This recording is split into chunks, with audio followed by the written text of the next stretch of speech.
vieglāk ir aizslēgt durvis un izlikties visas tās mājas, visas tās telpas, kuras ir ravākas stāvokļi. Neeksistē, un mums pilnīgi sakārtot vienas stūrītes un varbūt kā valsts.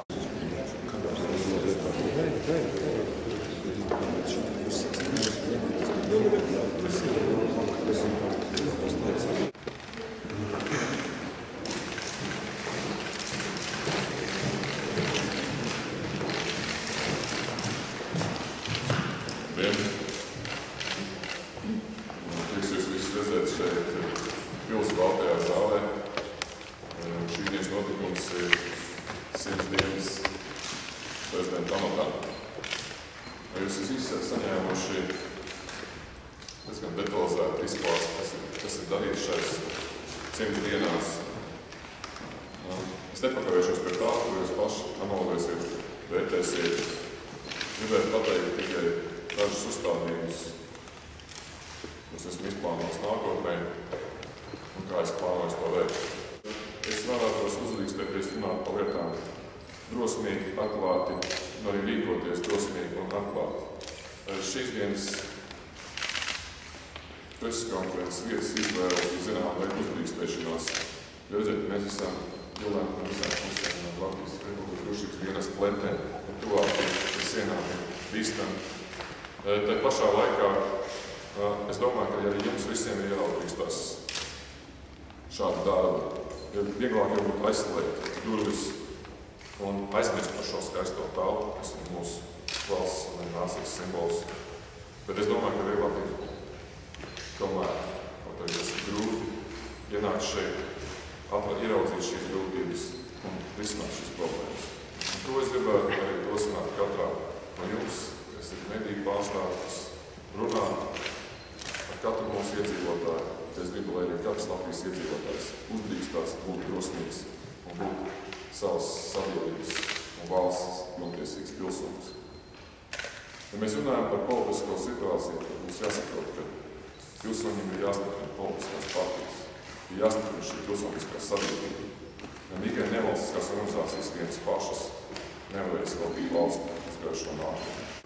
Pilnīgi neapmierināts ne ar sevi, ne arī ar Veselības ministrijas paveikto, jo komisijas darbs tāpat noplāka dažu nedēļu laikā, nesasniedzot nekādu taustāmu rezultātu. Un arī liekas, ka visi plūdās to aizmirst.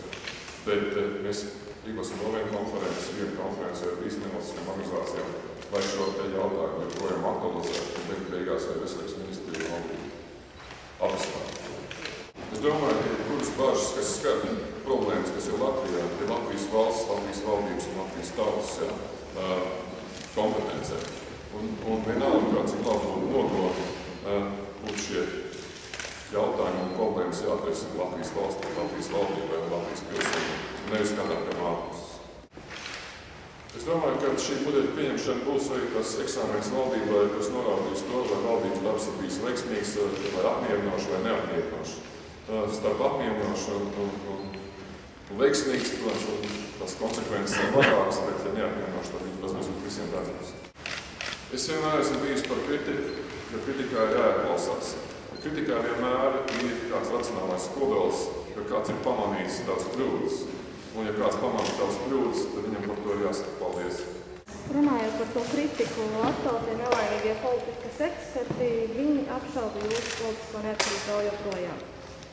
Vai šajā ziņā, vai šajā kritikā arī ir daļa patiesības, vai jāsaka paldies, ka viņi to pateikuši? Es domāju, ka katram ir tiesības gan uz kritiku, gan uz šaubām, gan uz apšaubīšanu, un tā ir katra cilvēka personīga darīšana. Galvenais, lai viņiem būtu pašapziņa pašiem par sevi. Tad jūs norādāt pilnīgi viņu šaubas par jūsu politisko neatkarību? Es pats nešaubos. Vēl jautājumi ir? Es neredzu. Ja jautājumu nav, tad paldies visiem. Ināra Eglēta ir ļoti jautājums.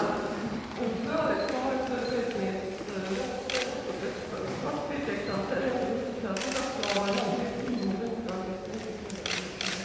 Es domāju, mēs paskatīsimies uz pasauli kopumā, kādā tēma ir aktuāla.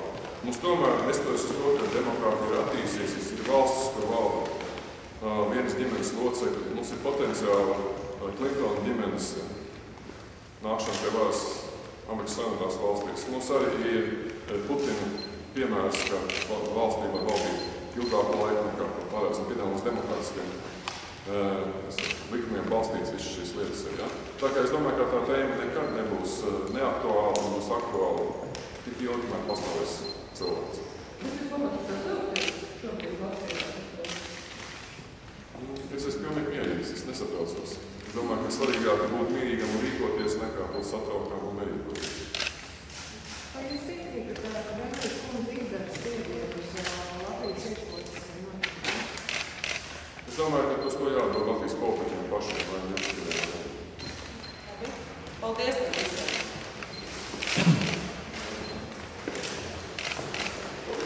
Paldies!